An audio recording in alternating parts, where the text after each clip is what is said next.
Hello मेरे प्यारे नन्हे दोस्तों, कैसे हो आप सब।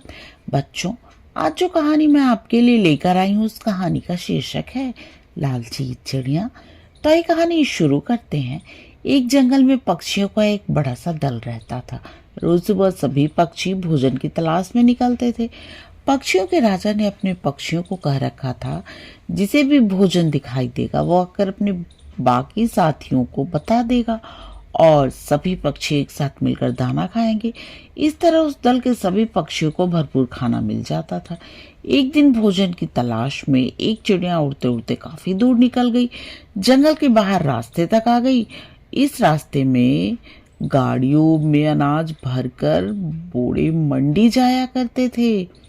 रास्ते में काफी सारा अनाज गाड़ियों से नीचे गिरकर सड़क पर बिखर जाता था।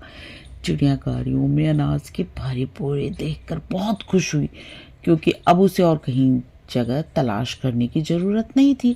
अनाज से भरी गाड़ियां वहां रोज गुजरती थी और अनाज के दाने सड़क पर बिखरते भी रोज थे।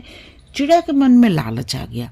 उसने सोचा कि उस जगह के बारे में वो किसी को नहीं बताएगी और रोज इस जगह आकर पेट भर खाना खाया करेगी। उस शाम को जब चिड़िया अपने दल में वापस पहुंची, तब उसके बाकी साथियों ने देरी से आने का कारण पूछा। चिड़िया ने एक अनूठी झूठी कहानी सुना दी कि वह किस तरह जान बचा कर आई है। उस रास्ते से तो इतनी गाड़ियां गुजरती हैं, रास्ता पार करना मुश्किल है। दल की बाकी चिड़िया ये सुनकर डर गईं और सभी ने निश्चय कर लिया कि वो इस रास्ते के पास नहीं जाएंगी। इस तरह वो चिड़िया रोज उसी रास्ते पर जाकर पेट भर दाना खाती रही। एक दिन चिड़िया रोज की तरह रास्ते पर बैठकर खाना खा रही थी। खाना खाने में वो इतनी मग्न थी कि उसे उसकी तरफ आती हुई गाड़ी की आहट सुनाई नहीं दी। गाड़ी भी तेजी से आगे बढ़ रही थी। चिड़िया दाना चुगने में मग्न थी। गाड़ी पास आ गई। गाड़ी का पहिया चिड़िया को कुचलता हुआ आगे निकल गया। इस तरह लालची चिड़िया अपने ही जाल में फंस गई। बच्चों, इस कहानी से हमें यही शिक्षा मिलती है कि लालच बुरी बला है। कभी लालच मत करो। और हाँ, झूठ तो एकदम मत बोलो। झूठ बोलना बहुत गलत आदत है। तो चलो अब हम दूसरी कहानी, जिसका शीर्षक है योग्य राजा का चुनाव। तो ये कहानी शुरू करते हैं। चंदन का राजा शेर बहुत वृद्ध हो गया। इसी वजह से उसने शिकार के लिए बाहर निकलना भी बंद कर दिया।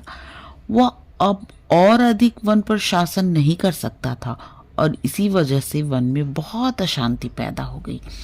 शेर ने एक दिन सभी जानवरों को बुलाकर कहा कि तुम जाकर सभी जानवरों में से एक को राजा चुन लो, जो जंगल की व्यवस्था को देख सके, ताकि सब पहले जैसा हो जाए। और चूंकि अब मैं वृद्ध हो चुका हूँ, इसलिए और अधिक राज्य नहीं कर सकता। इस पर सभी जानवरों ने इकट्ठा होकर सहमति करने का विचार किया और वो इससे बाहर आकर आपस में विचार करने लगे। तो समस्या ये हो गई कि सभी जानवर खुद को राजा बनने के योग्य मान रहे थे।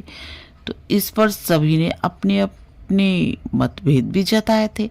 इस पर काफी देर बाद भी जब सहमति नहीं बन पाई, तो चंदू खरगोश ने एक सुझाव दिया कि सभी जानवरों को उनकी क्षमता के अनुसार काम दिया जाएगा और 10 दिन बाद फिर यहीं पर एक सभा होगी और जानवरों द्वारा किए जाने वाले काम की समीक्षा की जाएगी।